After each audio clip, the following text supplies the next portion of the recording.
Well, this is my second time doing this at Tulane. One of the reasons I came back was the people here. I believe in the mission we have, but it's really exciting going through everything with the people here. That's true of care, but it's the people that excite me most.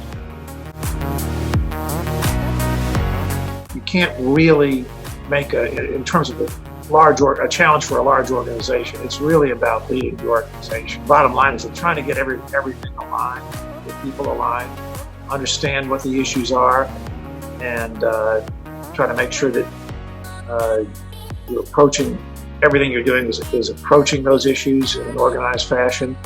That's really how we had to respond to COVID-19. I think we did a good job.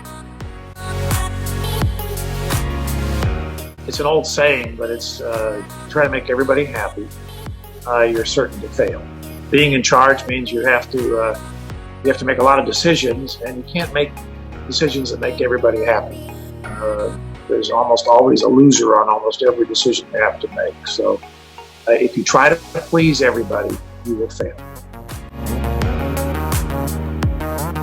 Pretty proud of how this organization has responded to the new normal, and by that I think you mean this post-COVID world we're in.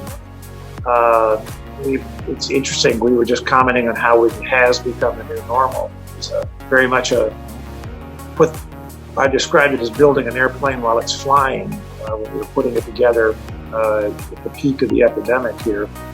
And now it's kind of normalized into our day-to-day behavior, whether it's how we deal with protective equipment, how we screen and triage these patients, how we deal with them. It's just what we do now. So I think watching that transition was kind of exciting from a management perspective. I would say our people have adapted to this, and I think they've just normalized it and internalized it.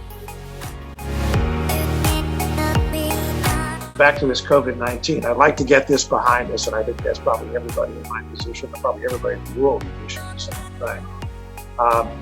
I want to get us through this transition. Obviously, the whole business world that is healthcare has been turned on its head by the shutdown and all that.